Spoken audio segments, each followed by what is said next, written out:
प्रधानमंत्री मोदी आकाश पाताल जमीन सब बेच डालेंगे। पार्टी प्रवक्ता रणदीप सिंह सुरजेवाला ने ये बातें कहीं। 60 लाख करोड़ की देश की संपत्ति की सेल, सड़क, रेल, खदान, दूरसंचार, बिजली, गैस, हवाई अड्डे, बंदरगाह, खेल स्टेडियम।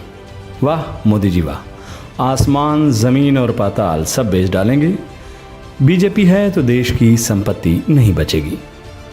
कांग्रेस नेता श्री राहुल गांधी ने कहा कि ये जो एसेट है इनको बनाने में 70 साल लगे हैं और इनको बनाने में हिंदुस्तान की जनता ने अपना लाखों करोड़ रुपए डाला है। ये पूरा का पूरा 3-4 लोगों के हवाले किया जा रहा है। मोदी सरकार पर निशाना साधते हुए श्री राहुल गांधी ने तंज कसते हुए कहा कि राष्ट्रीय मित्रीकरण योजना, रोड, रेल, एयरपोर्ट, बिजली, गैस, पेट्रोल, माइन, स्टेडियम, गोदाम। नवजीवन में विष्णु नागर लिखते हैं, कहानी एक बेकायदा राजा की जिसने अपने मंत्रियों समेत अपनी भी बोली लगा दी। बेकायदा राजा जब एक रियासत का मनसबदार था तब उसे अपना मोनेटाइजेशन करने का अभ्यास है।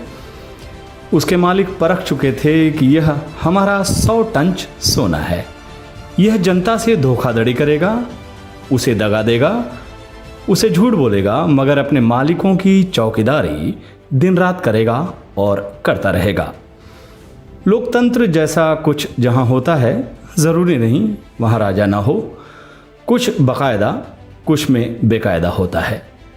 बेकायदा वाला समझता है कि वह दुनिया का सबसे होशियार राजा है, वह भाग्य विधाता है, वह संसद, पुलिस, अदालत, जांच एजेंसी सब है, दाता, माता पिता, सूरज, चांद, रोशनी, अंधेरा सब है।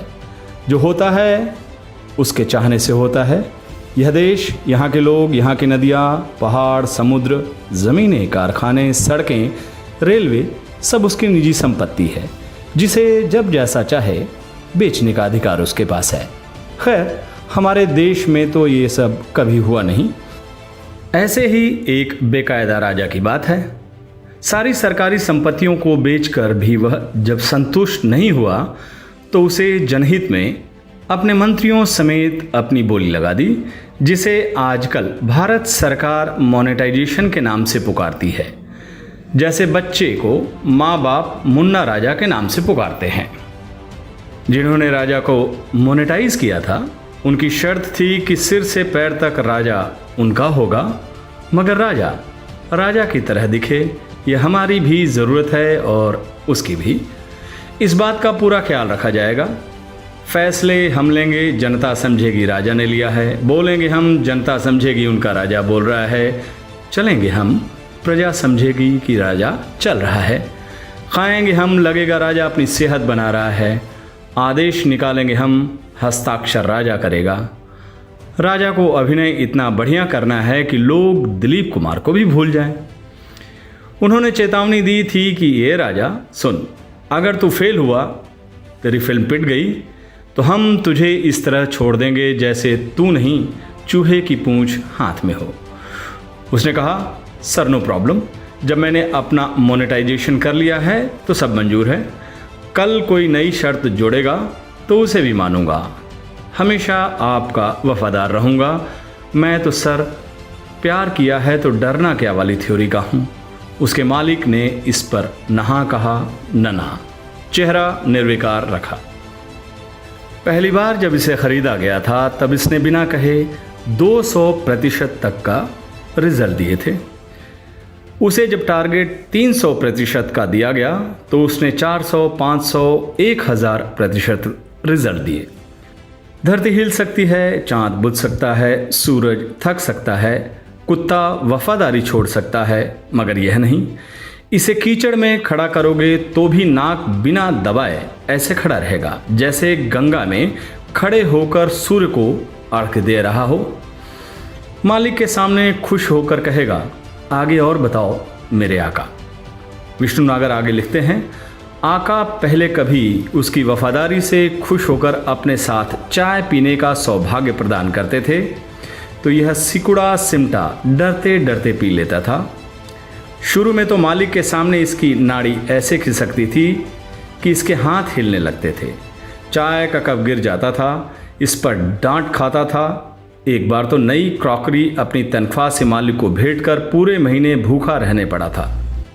कोई पूछता था तो कहता था आजकल मेरे उपवास चल रहे हैं। वह अपने मालिक से इतना डरता था कि वह सामने सीधे देखना भूल चुका था। दाएं बाएं देखता था तो उसके खरीदार आंखें तरेरते हुए कोड़े लेकर खड़े दिखते थे। वह आज्ञा मांगता था कभी कभी कि मालिक एक बार थोड़ा सा प्रजा की तरफ देख लूं। वे कहते थे अबे चुप बैठ।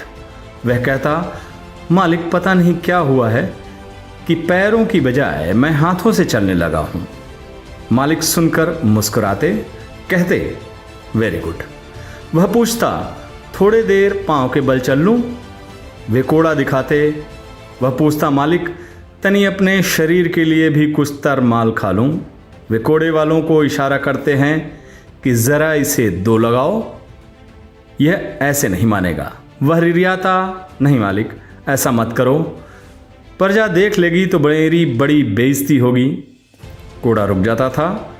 इस तरह उसने देश को न्यू बनाया, स्वावलंबी बनाया। वह बनाता ही गया और खुद बनता भी गया। अगर ऐसा देश भारत होता, वहाँ का ऐसा राजा होता तो यहाँ कभी की क्रांति हो चुकी होती।